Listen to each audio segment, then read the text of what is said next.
दूसरा एक विषय है, हम इस सारे क्लाइमेट को विषय को लेकर के इंटीग्रेटेड अप्रोच हमारा हो सकता है क्या? इंटरकनेक्टेड अप्रोच हो सकता है क्या?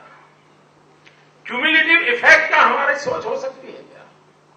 अगर इन चीजों को हम केंद्र में रख करके इसके लिए आगे बढ़ेंगे तो हो सकता है हम परिणाम देंगे। मित्रों, हमारे यहां एनर्जी कंजम्पशन यानी पूरे क्लाइमेट के सामने जो सबसे बड़ा कारण है वो एनर्जी की दुनिया है। जितना ज्यादा एनर्जी कंजम्पशन हो रहा है उतना ही ज्यादा हमारे ग्रीन हाउसेस को खतरा हो रहा है, ग्रीन गैसेस को खतरा हो रहा है। अब इसलिए मित्रों, जैसे मैंने प्रारंभ में कहा कि हम बाहर से चीजें लाते हैं तो कैसा करते हैं?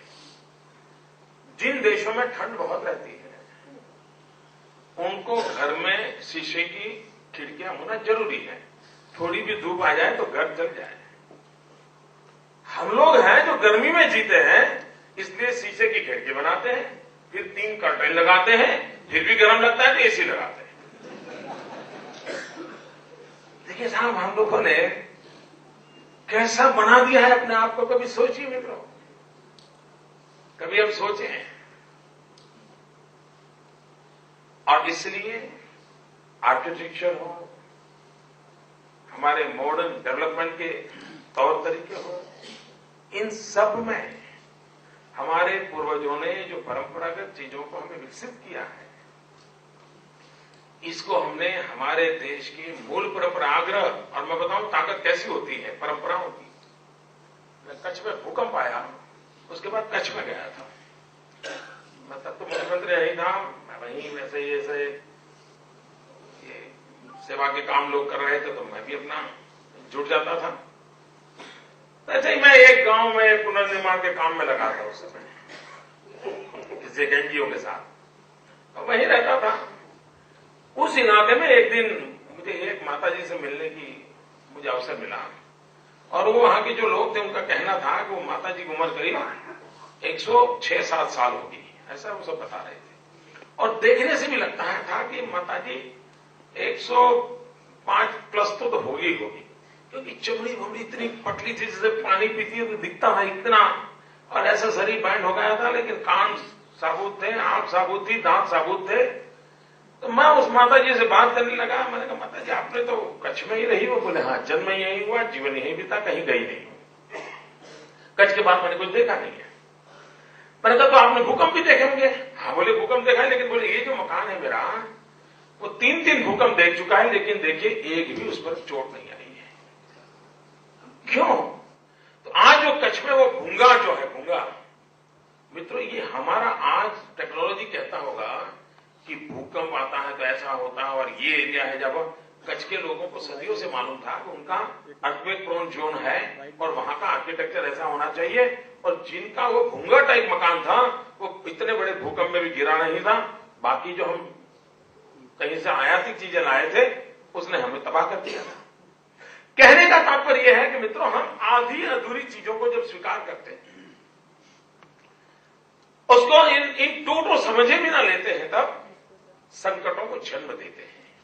और इसलिए उस पर भी हमारा एक इंटीग्रेटेड अप्रोच हो। अब देखिए, हम जरूरत से ज्यादा पानी उपयोग करते हैं, पानी वेस्ट जाता है तो पानी के लिए चलाते हैं। फिर वेस्टर्न वर्ल्ड लेता आता है पानी को रिसाइकल करने वाला, तो पानी को रिसाइकल करने के लिए फिर एनर्जी कंजम्पशन आता है। यानी आप देखिए किस प्रकार का कॉमर्शियल थिंकिंग ने सारे जगत को एक दूसरी जगह ले गया। सिंपल चीज थी कि पानी कम उपयोग करो, वो नहीं किया। 24 घंटे पानी देंगे, फुल फोर्स से देंगे, ऊपर से फवारा आएगा, बाजू में से फवारा आएगा, तुमको रिलैक्सेशन मिलेगा। ऐसी टेक्नोलॉजी हम डेवलप की है। और फिर अब पानी खराब हो गया तो रिलैक्सेशन करो, पानी।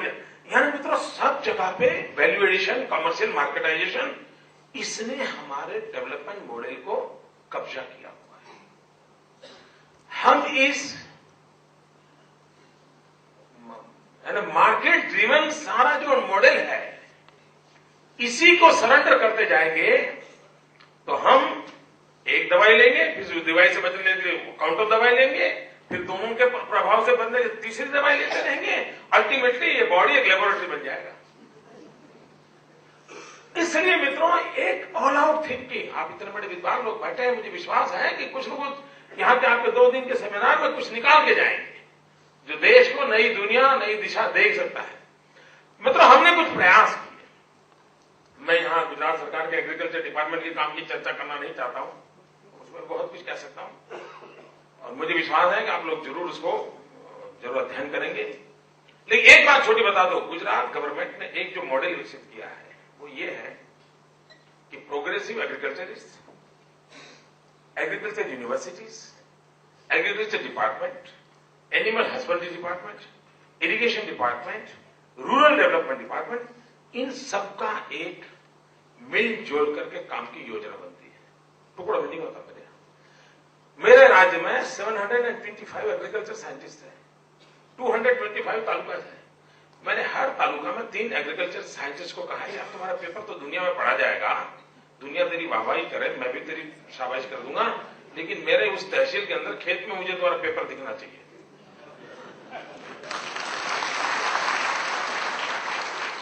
अब उसके कारण मेरे गुजरात में एग्रीकल्चर सेक्टर में जो चेतना आई उसका कारण है 2002-03 में मेरी एग्रीकल्चर इनकम 9,000 करोड़ रुपीस थी, टुडे इट्स 48,000 करोड़ रुपीस। और इसका कारण है नॉलेज ट्रांसफर करने का मैकेनिज्म है। एग्रीकल्चर साइंटिस्ट जो काम कर रहा है, एग्रीकल्चर यूनिवर्सिटी जो सोच रही है, वो फार्मर का मैच कर रहा है और उसका परिणाम हुआ है कि मुझे ये स्थिति मिली है। तो मैं इस विषय पे जाना नहीं चाहता हूं, लेकिन ऐसी बहुत सी बातें हैं, शायद आप लोग यहां रहेंगे तो आपको ध्यान आएगा। मित्रों, मैं क्लाइमेट चेंज पर ही अपने आप को, हमने गुजरात में जो कुछ चीजें की मैं बताना चाहता हूं। भूकंप के बाद हमारे यहां जो मकानों का निर्माण हुआ, आपको जानकर के आनंद होगा कि हमारे Narmada project, Sardar Sarovar dam project में वर्ल्ड बैंक ने हमें 1 रुपया दिया नहीं था। क्यों नहीं दिया था? कि Sardar Sarovar dam environment friendly नहीं है। आज भी वो मेरा इतना बड़ा काम एक फूटी कोड़ी के बिना हुआ है, लेकिन उसी वर्ल्ड बैंक को कच्छ के भूकंप के पुनर्निर्माण काम को वर्ल्ड बैंक का एनवायरमेंट फ्रेंडली जो सबसे बड़ा अवार्ड है, ग्रीन अवार्ड, वो गुजरात को मिला था। यानी टोटल नेगेटिव थिंकिंग, भूकंप जैसा हादसा, भूकंप पुनर्निर्माण में environment friendly attitude, all out plan, उसका परिणाम ये हुआ द सेम वर्ल्ड बैंक उससे एनवायरमेंट का उनका सबसे बड़ा जो अवार्ड था वो ग्रीन अवार्ड हमको देना पड़ा। मित्रों, कार्बन क्रेडिट, अब देखिए कार्बन क्रेडिट को लेकर के मेरे विचार कुछ अलग से हैं। पश्चिम के लोग, अब जैसे हमारे यहां हमारे पूर्वजों में एक परंपरा थी कि भाई तुमसे कोई गलती हो गई, पाप हो गया, तो फलाने भगवान में फलाना कर लो तो तुम्हारा पाप धुल जाएगा। किसी महाराज को बुला करके लड्डू खिला दो, तुम्हारा पाप धुल जाएगा। ऐसा ही था ना? लेकिन अब कैसे नए रूप में आती है चीजें।